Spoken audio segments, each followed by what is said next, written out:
one being setting goals and making a plan. Leaders focus on that continual development of themselves, and as they look at taking purposeful action to do so, they look at setting goals. Setting high expectations. When you are setting the goals, obviously we want to make our goals motivating. We want to be able to feel as if we've succeeded and achieved something that was out of the norm. So people perform actually to higher levels of expectations when we set those out.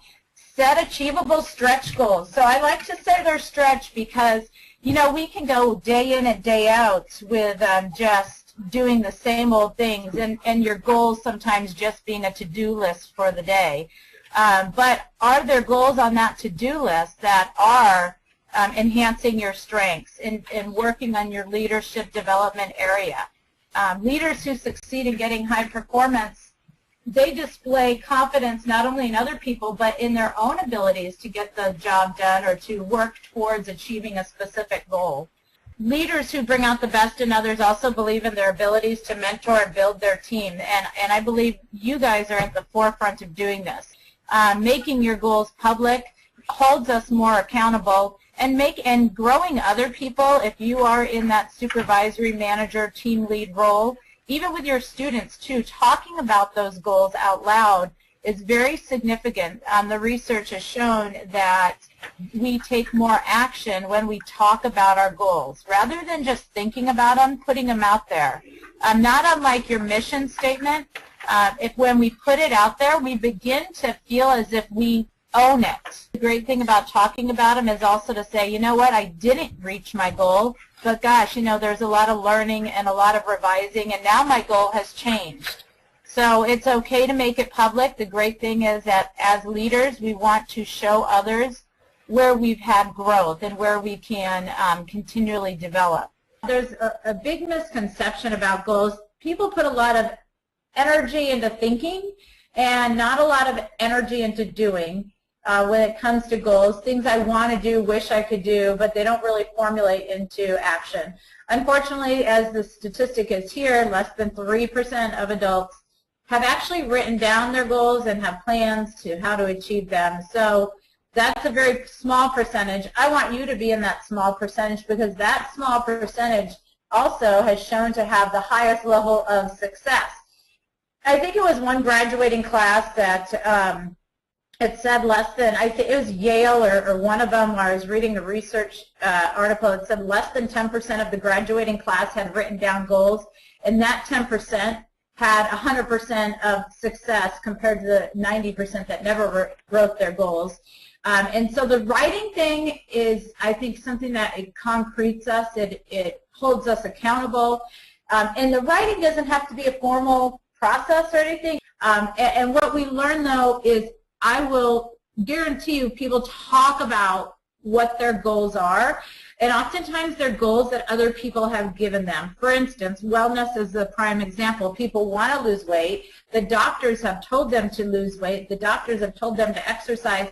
And you know what? They have no desire to exercise whatsoever. So that goal is going to fly out the window the first time they begin to sweat or have pain exercising, because they don't truly have value or a belief system wrapped up in that goal. So don't do it. That's where my biggest struggle is. Then people beat themselves up because their goal is therefore not achieved. Then they feel guilt, and then they have remorse, and then they feel bad about themselves. So the first thing to keep in mind, when any goal that you're trying to achieve, no matter how small, it has to be congruent with your beliefs.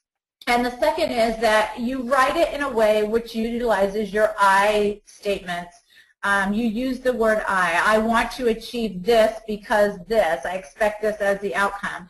And you write it in the present tense, you know, so you keep mindful of right now, even though your goal may be a year out or 2 years out, that's all right. You are looking at how I am going to achieve a small stepping stone for my long-term goal today or this week or whatever that looks like. Another area of writing down your goals, we say let's be smart about it, all right? So if you do have a goal, a weight loss goal or a leadership goal or going back to school goal or whatever it looks like, we want to put it into a SMART format, which many of you may be familiar with, but the specific is just that if you have a goal that you are writing it out so that the goal needs to be clearly defined, you know, what you as the leader of the goal, what you want to achieve, and then measurable in regards to you need to be able to count or determine with a yes or no whether something has been completed. Is it attainable? The goal should be a stretch.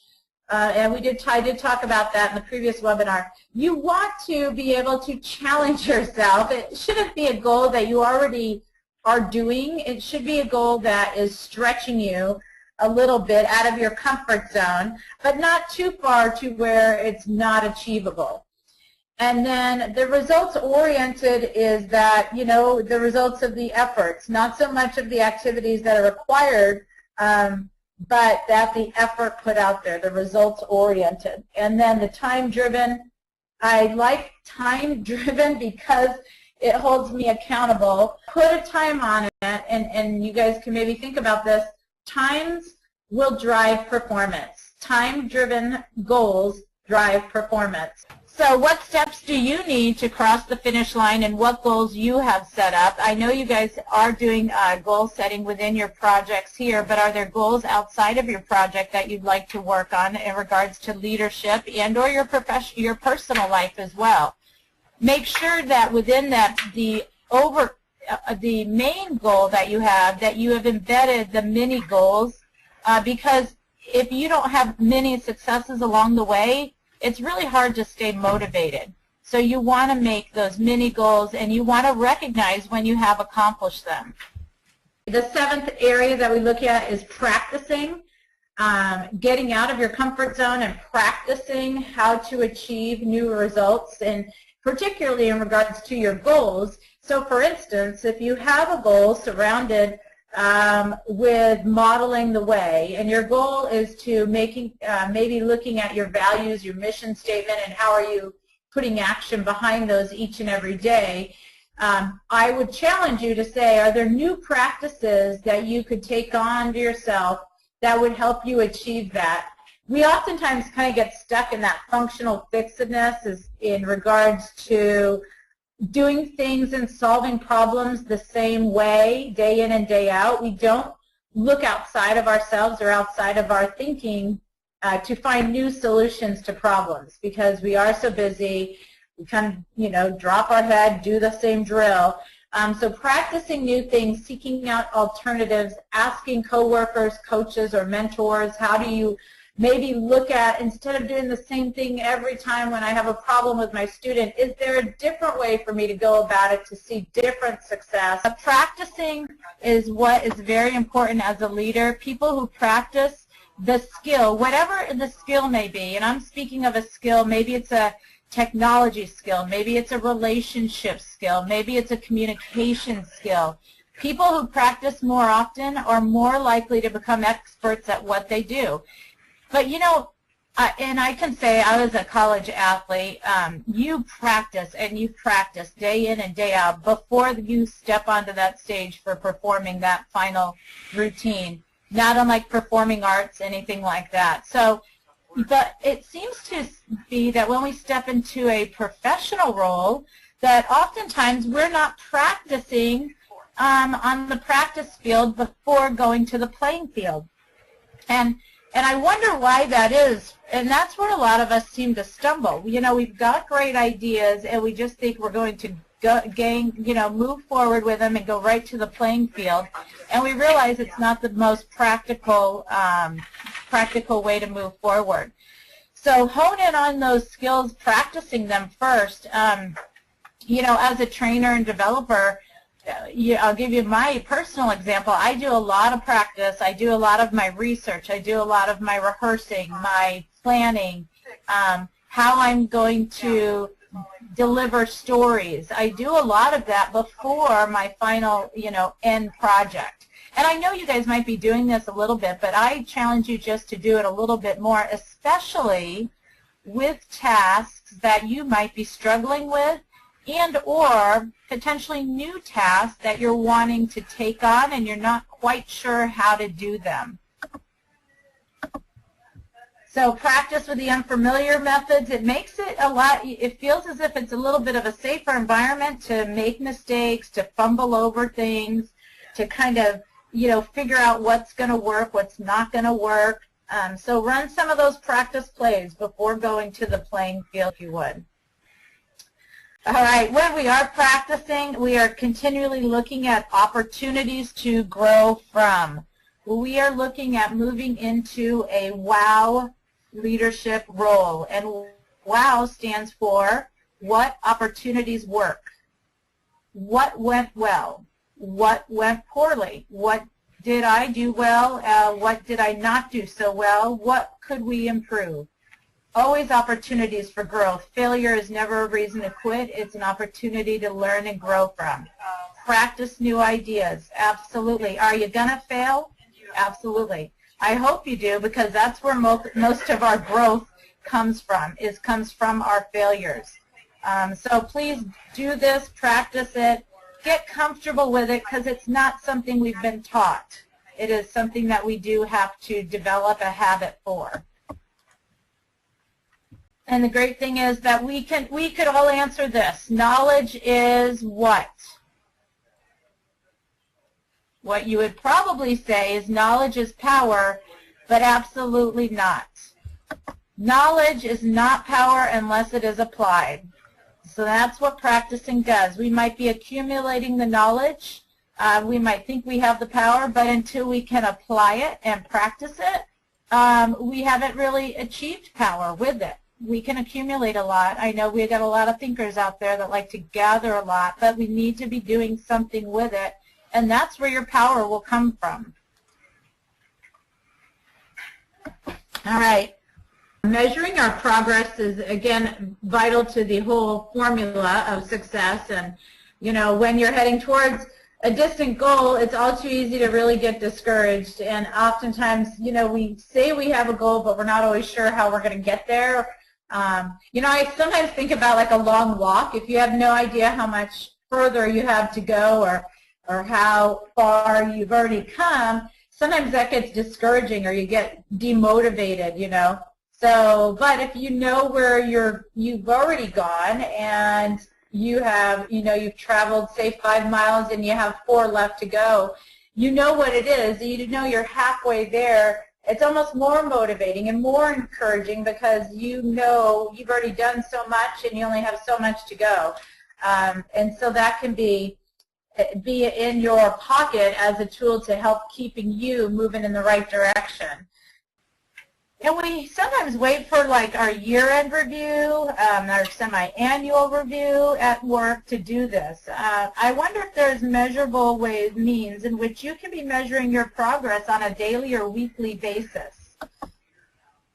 People need to know that they are making progress, that you are making progress. We need to know this to keep going. With any wellness program, weight loss, exercise, endurance-like program, obviously we want to be in tune to where we're showing the most progress, where we're doing things right, and where we may need to switch it up to make more progress. It's crucial. It's what's going to keep you on track, basically. Setting goals without it is actually no better in improving performance than setting no goals at all. So we have to make a connection with all of these areas, with setting your goals, making a plan, practice, and then figuring out what tool you are going to utilize to measure it, and the two there will propel your performance. And again, it's not performance of excellence, it's performance of progress, it's performance of growth, it's performance of leadership development, personally and professionally. So what should this look like? What are you going to measure? How do you, if you're uncomfortable or not in a mode of measuring progress, some things you could look at. It should be something visible that you are measuring, something quantifiable, objective, if you would. It should be instant that you get some form of measurement. So And for each project and or demand, this might be looking a little bit different. But I would have something in place, just kind of a check and balance, if you would, to keep your momentum going and to keep you motivated. We want to be recognized and appreciated by others, but gosh darn it, sometimes that doesn't help. Or maybe we're in a role where we are unto ourselves, and a lot of people, a lot of superior people or colleagues are not seeing the impact we're having, such as student performance or student outcomes or advising, anything like that. We may not get immediate gratification or appreciation from others, so we do want to have something set up to measure our own success. And watching your progress, we could do it a couple different ways. I'm sharing two of the practices that I work with people on. One is journaling. Journaling can be very simple. It could be a journal on your nightside table, a journal at work, a pad of paper.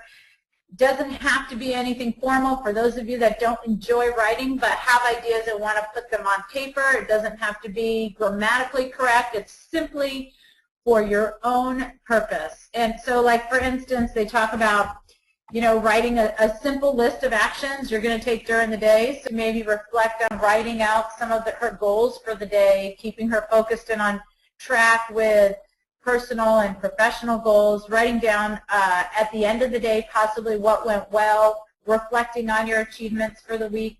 All of that's just journaling, and it keeps you accountable, holds you moving, it helps you to keep moving in that right direction. Sometimes I journal more in my life than other times. Sometimes I'm really focused on the process of the information flowing out, and I want to get it down, and it's helping me to meet all the goals in the chaos of life. And sometimes I do get away from it a little bit. So I do challenge those. If you feel like you're struggling with being able to make progress on your goals and you're not quite sure why, maybe you've written it out, but you're just not feeling motivated or you're not holding yourself accountable, this might be a simple technique that you can use. Another technique would be a tick sheet is what they call it, kind of a tick or a check mark of your progress. So if you have a wellness plan that, for instance, you are looking at exercising every 3 days with 1 day off, and you look at your month and it's on your calendar, you mark the boxes on the days that you're going to get it in, and then you hold, then you can do a check mark or a smiley face or, get that, marked off on your calendar. That's a good feeling of, wow, I can do it. It's a visual, it's out there. Okay, and so the ninth tool is to reward yourself. Oh gosh, and this is not gloating and this is not being egotistical, but this is saying, you know what, I did a good job. I appreciate myself for the effort I put out there. I appreciate the fact I challenged myself. I achieved my goal. Maybe it didn't look like I wanted it to, that I set out in the beginning, but gosh, at the end, the results were great. I'm proud of myself. I want you to be able to do that for yourself. If new behavior is not rewarded, then it will be quickly forgotten. We know to establish change in routine, to create new habits and actions, it can take almost up to a month of consistently applying that new behavior to situations. So reward yourself, reward yourself. It's going to look different. Each of us needs different types of rewards, and that's absolutely okay. But realize, too, what you need. Let others know what you need so that you can keep that new behavior and momentum moving forward. Connect your performance to rewards. If it is something physically related, maybe your reward is going to be different than if it is, something connectedness at work, or if it is a project of research. So you might want to have different rewards based off of the different type of project you're working on and the different type of goal that you have. You can't always rely on others for the recognition, appreciation, or rewards. So make sure you are developing, that they are self-imposed. It is absolutely fine. I know a couple of the people on the project, we've talked about rewards, and they're a little embarrassed. Like I said in the beginning, they feel embarrassed to toot their own horn or to have public recognition, and that's absolutely okay. You don't have to have that. Rewards are all individualistic. Just like a lot of you are family people, a lot of you have kids out there, we know that the same reward is not going to be as motivating for two different kids. So absolutely, devise rewards that match your motivation and what makes you excited to get the job done.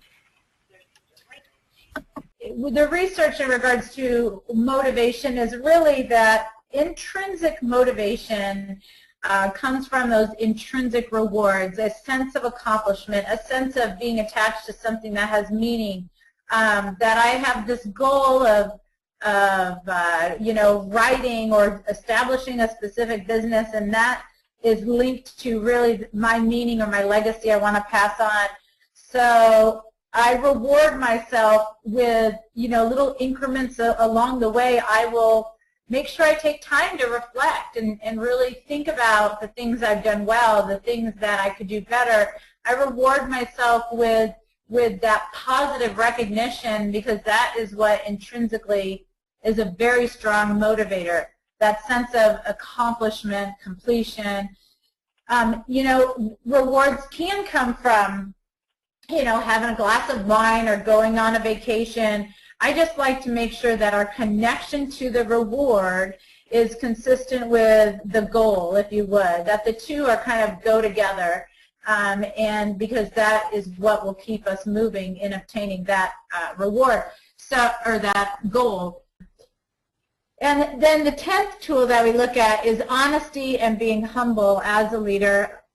And credibility is the foundation of our leadership. And again, leading is not just with a title at work, but leading yourself in your roles and in your personal life. So. And I think honesty is at the top of that list for what people look for. But hopefully, I also hope you look for that in yourself and try to live accordingly, not just because it's the right thing to do, but because truly it lightens our heart when we know we are operating with integrity and trust and honesty. It really helps our steps in the world to be a little lighter, to be a little less less daunting. If you think of a time when you realized you worked for somebody who was dishonest or who were not doing the right thing, that probably broke down the credibility of that person very quickly, and it is very hard to rebuild. Honesty is the hardest thing to build and the easiest thing to break. So that trust that goes along with that respect that's built as a result of honesty is easily taken away when situations compromise and somebody has been compromised and or does not tell the truth and is caught in a lie or caught in a situation where they did not live up to expectations, or maybe they blamed others and they didn't take accountability. As leaders, we know this is the top of the list for what people are looking at. It is something I believe passionately about, that we should live our life around. At the end of the evening, can you say you lived and worked and loved an honest day? Can you say that? Yeah. Or is there areas that you feel sometimes you compromise and that are not always honest? And not to be that you do it deliberately, but maybe we need to be more aware and mindful of our acts, and are they truly being completely 100% honest? You cannot become a better leader unless you are honest about what your strengths are and what your weaknesses are. Yes, that's one reflection there. And then being honest means you are willing to admit mistakes. I know as a young professional, this was an area that was very hard for me, because when we do admit mistakes, we admit we failed at something, or we feel as if we're admitting to failure. We feel as if we're not, living up to the expectations of somebody else. But, in the long run, what we are learning as we grow, hopefully in a leadership role, is that's absolutely not true. When we admit mistakes or shortcomings, we're actually humbling ourselves to say, hey, I apologize. You know what? I made a mistake. I said something that was disrespectful. I said something that violated boundaries. My intent was not to cause harm, but the impact was that it did, and I apologize.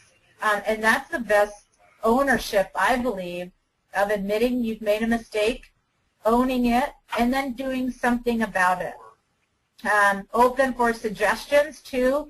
This kind of goes hand in hand, remember, with that feedback, which was, back in the top first 5, is being honest and open to what people are saying you need to improve upon. If they're being honest with you, it is fabulous information that therefore you want to take it and do something with it, and to show that you are open to hear that information. Hard to do, though, you guys. It's not easy to do. It's not. But it is something in our journey we want to cultivate and we want to capture and keep alive. When we are teaching, when we are mentoring, leading, guiding people, especially guiding our own lives. I know that when I go to bed at night, I want to feel as if, for the most part, I did the best I could for the day, and I was as honest and trustworthy as I could for my family and my colleagues. Being humble. When we are honest, it also helps us then to be humble. Hubris is the killer disease in leadership. Hubris is basically what we say, excessive pride of self-confidence, leading to the nemesis, which leads to your demise. It's bloated, exaggerated sense of self. And that, obviously, we don't want leaders that have this. We want to stay away from those people, because normally those people are ones that lack skill. Those people are the ones that use bullying and tactics to compromise situations to create a following. So we want to stay away from that. We want to humble ourselves and be honest with each other, be honest with our team. Humility helps to resolve conflicts and contradictions of leadership. When somebody knows that if they come to me and I'm supervising them, and they know that I can accept when they make a mistake and they humble themselves to own up to it, that is going to help build that bridge and that relationship and overcome whatever issue that has been made a mistake about, overcome much more quickly than trying to hide it, cover it up, or blame somebody else for it.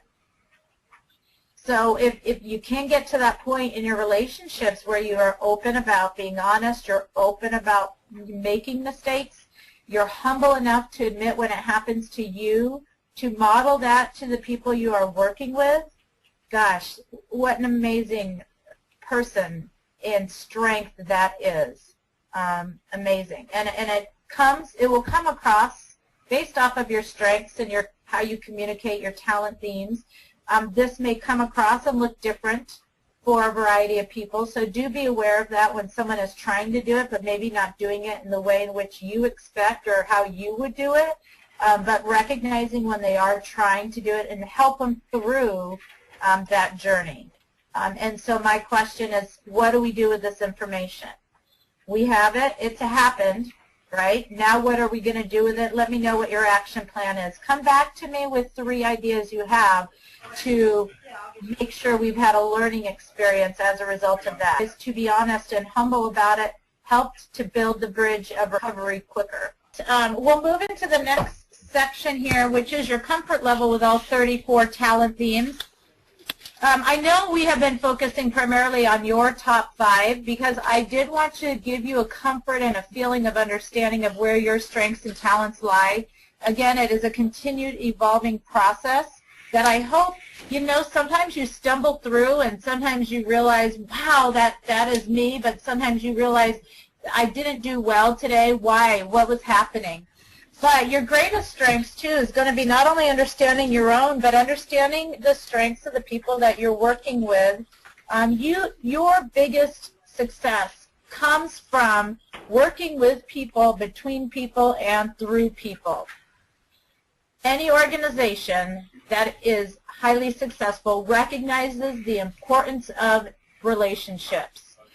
To get the most out of your relationships are going to be that you understand the talents of the people that you're working with. There's just no doubt that the research is out that I don't care how much technical skill you have, how much knowledge base you have, if you can't understand how to connect and build others and grow others with and between yourself, you're going to have a lot of stumbling and a lot of frustration. So I want us to continue to grow our understanding of all 34 of these in this area so that we can bring the best to our table. But at the same point, I know there are some of you that are very comfortable. You're more comfortable with some of these talents than you are others. Some of them you look at and you are like, wow, yeah, I totally get that one. And some you appreciate more than others. And then, of course, there are some that you may not be comfortable with at all, or you don't even like to see.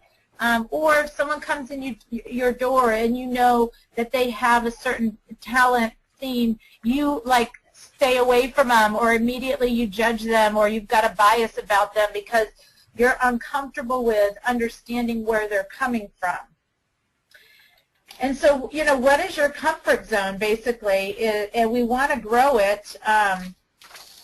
You know, do you have any strength envy? When you look at your strengths, is there something that is missing, or you're like, gosh darn it, I really wish that I had more focus, or I really wish I had that woo, because then I could influence people to come to my side a lot more quickly, or, you know, so do you have strength envy, I call it, or is there some out there like command? You know, you're really scared of people with command, or you're scared of the touchy-feely relationship people because you're a thinking person. So we're going to work on this knowledge base as, you know, throughout the next couple of months. But facing reality, I did ask you to name a theme that you hope to avoid in your professional leadership role. Inevitably, we have some negative stereotypes out there about some of these themes. It might be based off of a negative experience, or maybe it's based off of limited experience or limited knowledge with the role, so we don't really understand it. But we want to be candid. We want to avoid our blind spots. We don't want to build up barriers with people that have specific talents in an area that we're uncomfortable with. As leaders, it's going to be our responsibility to get comfortable with the uncomfortable.